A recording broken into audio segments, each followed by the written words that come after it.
Hello and welcome to Relatable Code. In this video, we're going to talk about inline functions in Kotlin. So let's get started. So, what are inline functions in Kotlin and why do we need them? I'm going to show you a very basic inline function, which is called the repeat function in Kotlin. Okay, it's a built-in function and it basically does what its name says, basically. Okay, it repeats a certain action for a certain number of times. Okay, let's see the implementation.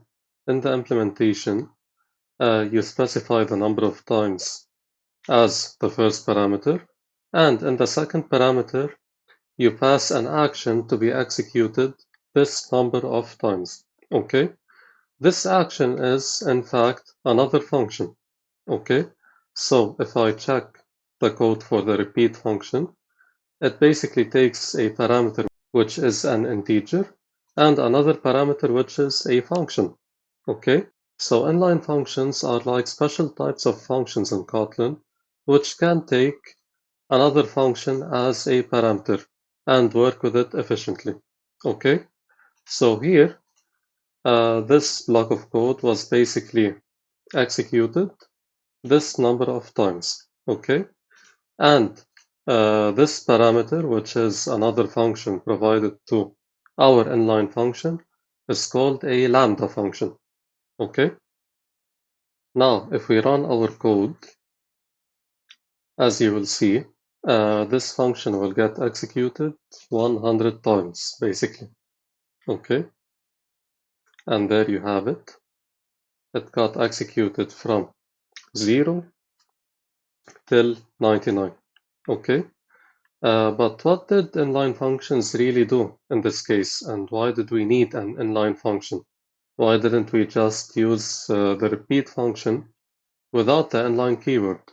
Let's try that out. We're going to copy the code for the repeat function. We're going to delete this contract, we don't need it. And now this repeat function references this repeat function.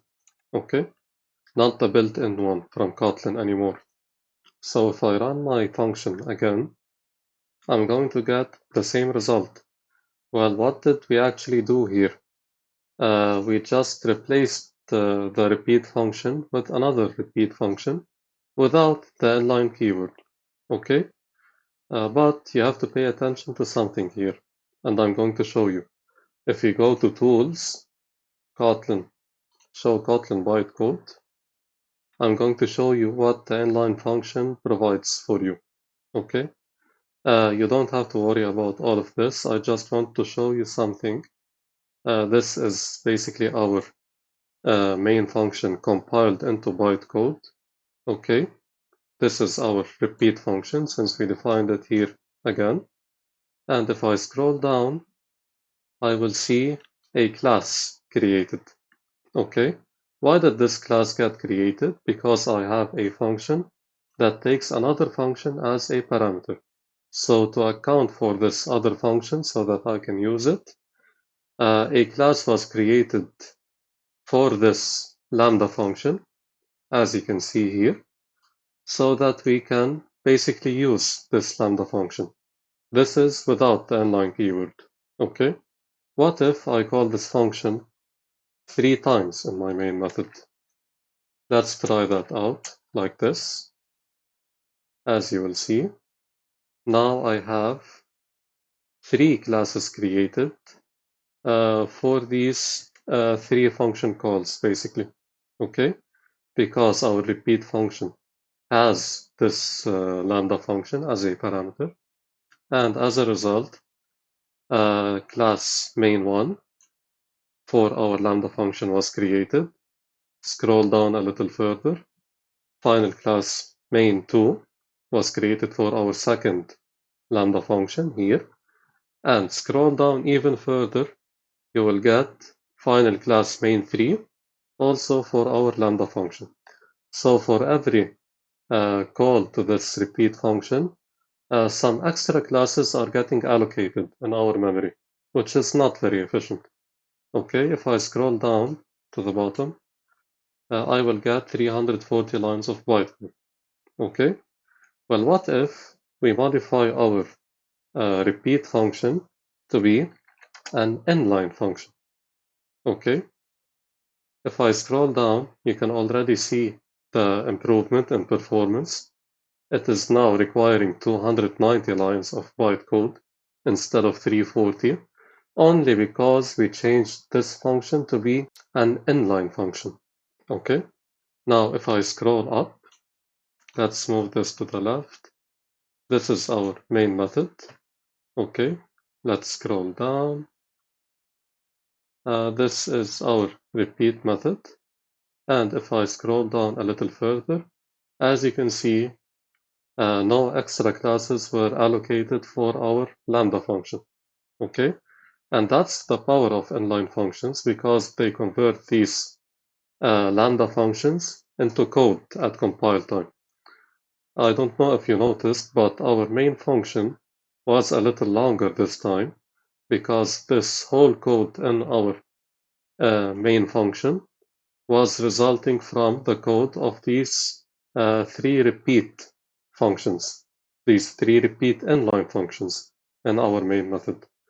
Okay, so instead of allocating extra classes to this lambda parameter, the code that this lambda parameter was responsible for instead was converted into code at compile time, and it was apparent in our main function.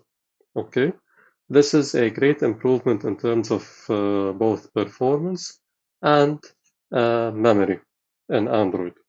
Okay, and that's the main reason why you use inline functions in Kotlin. Okay, so let's continue with a new function called notify readers. Okay, this function will also take a number of times similar to the repeat function and an action as well. Okay, it will basically just have this code to execute based on the number of times that we specify. We're invoking this action. Okay, the action will be specified here inside the body of this method as a lambda function. Okay, so this is how you use it.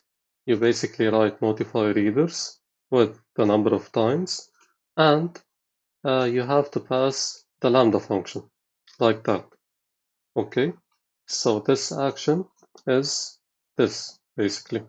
Okay, so this block of code will get executed a total number of 5 times, like that. Okay, now we're going to go into the modifiers of inline functions. So what are these modifiers and why do we need them? Let's suppose here in our main function, after this method, we have a print line saying I can reach this code. Okay, and let's suppose for any reason some interruption happened with our lambda function, an interruption that caused it to return prematurely. Okay, if I try to run my function, look what happened. This only got executed once, this block of code, and this block of code couldn't be reached. Why was that? Because inside the body of this lambda function, there was a return statement. So you would expect that this return statement would return from this function and proceed with this, but that doesn't happen. Okay, this return statement in fact returned the whole main function in our Kotlin example. Okay, which is unacceptable because you can't have this whole function suspended if anything happens here inside the body of your lambda function, which is why you will need a new modifier called the cross inline modifier. Okay, this modifier will be added just before your action, like that. And as you can see, we can no longer have any return statements in that lambda function. Okay, let's remove that now and let's run our function again. And as you can see, I can now reach this code. Okay, so if for any reason inside your method something like this happened, taking a short break, we can run our function again. And the main purpose is that the cross-inline modifier makes sure that this function gets executed without any interruptions. Okay, and I'm talking about this function when we call it inside the main method. Okay, basically our lambda function. So this is a modifier that you use when you want your lambda function to be executed without any interruptions. Okay, so that was basically the cross-inline modifier for lambda parameters inside inline functions. Okay, sometimes you have some certain actions or lambda functions that will take a lot of time to execute. So you really want to make sure that this execution is completed without any problems. Okay, another modifier that is popular with inline functions is the no inline modifier, and I'm going to show you how it works. Okay. Okay, so in this new example, we have a data class for our library members. Okay, this will be a simple data class. It will only contain a name for that member and whether or not that member is a special member. Okay, special might differ from one context to another. You can think of special members as, for example, premium members, okay, or any important members for our library. Okay, and our library now wants to organize some events for its members. Okay, and the way it wants to organize this event is it wants to basically invite the normal members in one way and the special members in another way. Okay, so we have this inline function. It will take an event name, which is a string. It will take a list of members, basically this member. It will have two lambda functions this time. A general notifier for our normal members and a special invite for our special members. Okay. Inside the body of this function, we have a println statement just to display the event name. And we have a loop here. Okay, for member and members. If this member is special, we basically invoke this lambda function. Okay, the special invite lambda function. Else, if this member is not special, we invoke the general notifier lambda function. Okay, and you might wonder, well, what is this notation? I'm not sure we covered it this way so far, at least. Well, this lambda function, for example, expects a member as a parameter. Okay, and as you can see, this general notifier was called here with this member inside this loop as a parameter. Okay, the same thing goes for our special invite, which also expected a member. Okay, I'll show you how we use them in our main method. Inside the main method, we just declared a list of members, and we called this organize event function. We passed an event name like that, and we passed this number list that we created. And now we had two lambda functions that we had to pass to this function. Okay, and since we now had two lambda functions, we could no longer use this notation that we previously used with our other inline function. Okay, because now we have two inline functions or two lambda functions inside this organize event inline function. Okay, so you basically create a lambda method like that.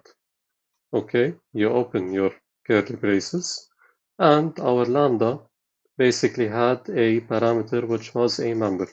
Okay, so when I try to use it inside my main method, I expect a member to be returned by this lambda function. Okay, just like that, you can see that we had this member returned, and we had a print line function. General notification was sent to this member.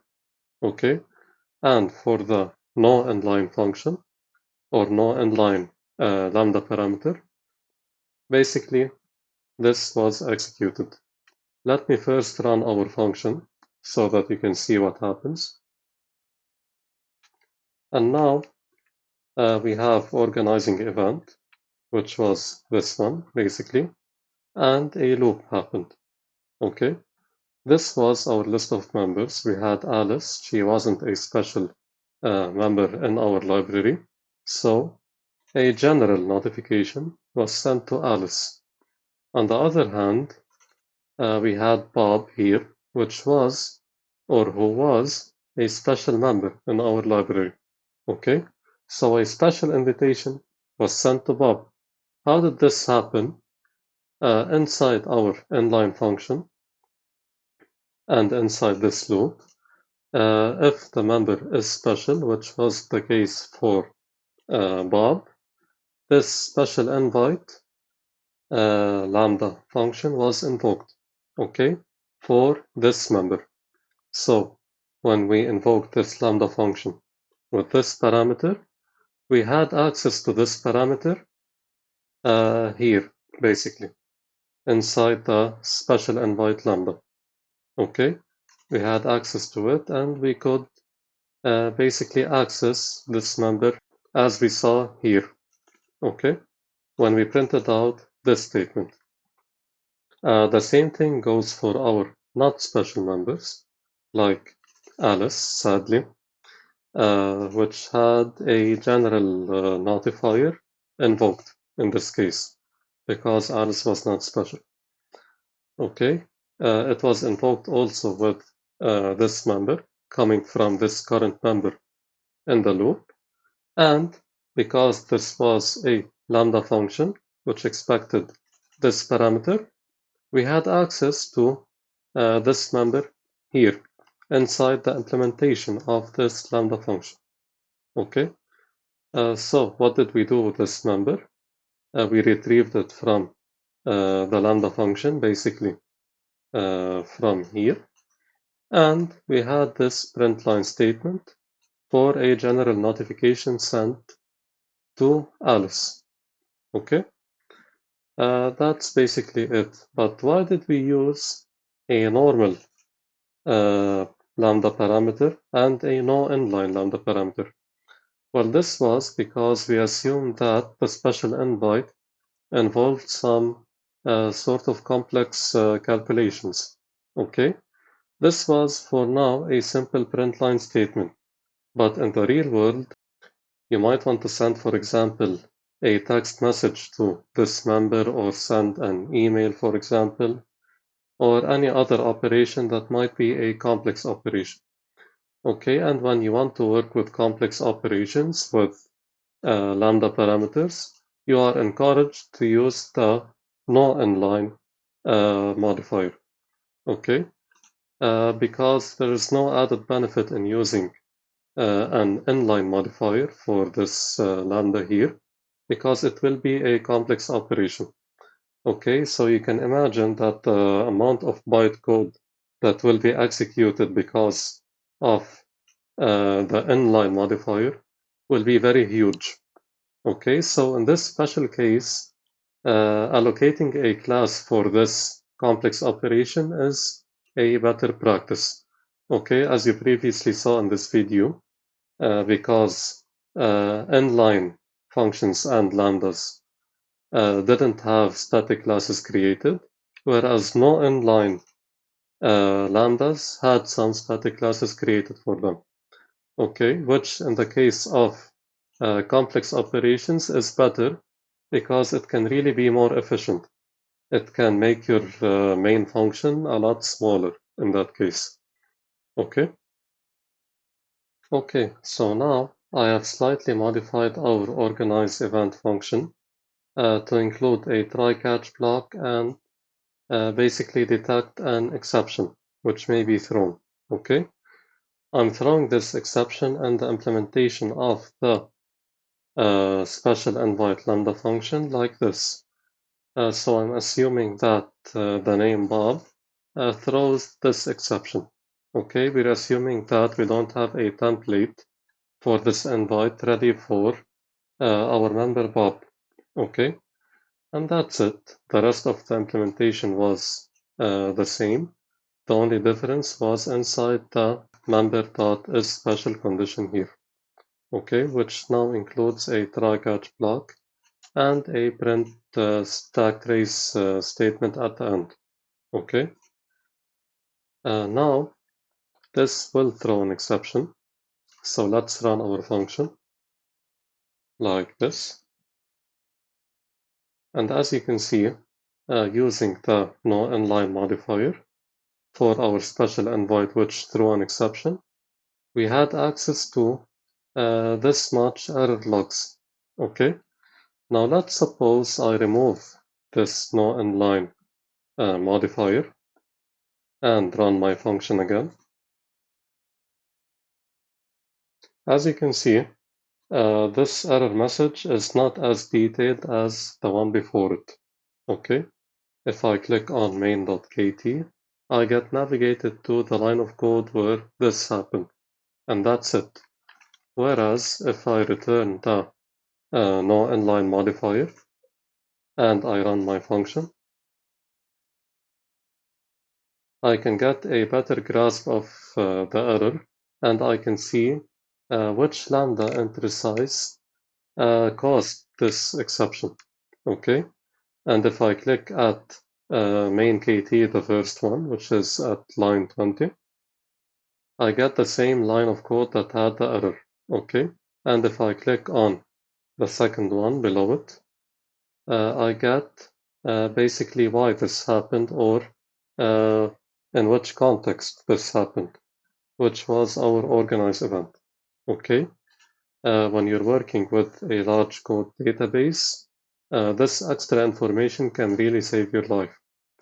Okay, so it's very important to know that with no inline modifiers, this basically doesn't get inlined. Okay, so the JVM allocates a class for this lambda, basically, so that you can have a better understanding of any error that can happen because of this class. Okay, and now for a more complex usage of the no inline modifier, we're going to have some sort of complex logic here, so make sure to follow along. So the difference now is we're going to save our invites for our special members, okay, so that we can invite them at a later time. So for that, I created a global variable. I called it saved special invite, and it's a lambda. Okay, I gave it an initial value of null in this case, and inside my organize event, this remained the same. And now I'm assigning the value of this lambda, which is our saved special invite, to the value of this, basically. Okay.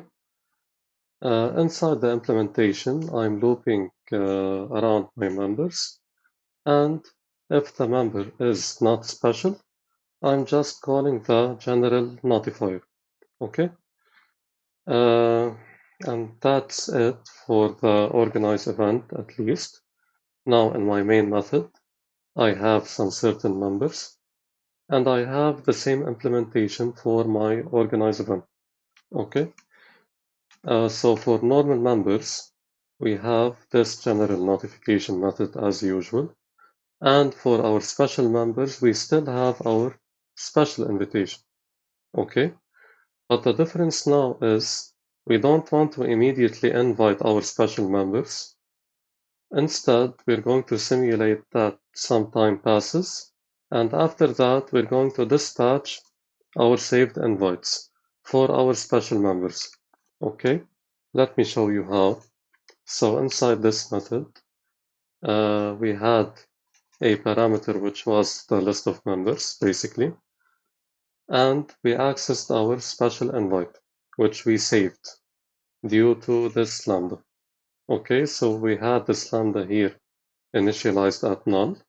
It then had a value equal to special invite coming from the organize event function.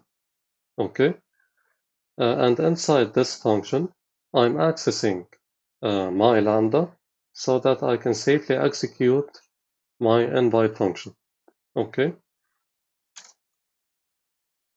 which was executed here, basically, and I'll show you what happened until we got here.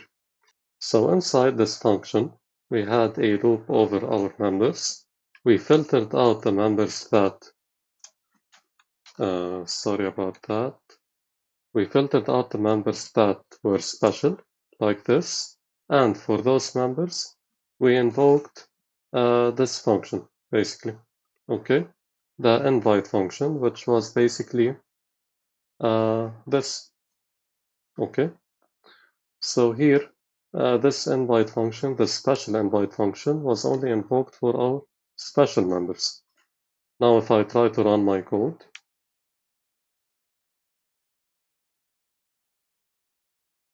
as you can see, we have two general notifications. Then some time passes, and after that, our special invitations are later sent.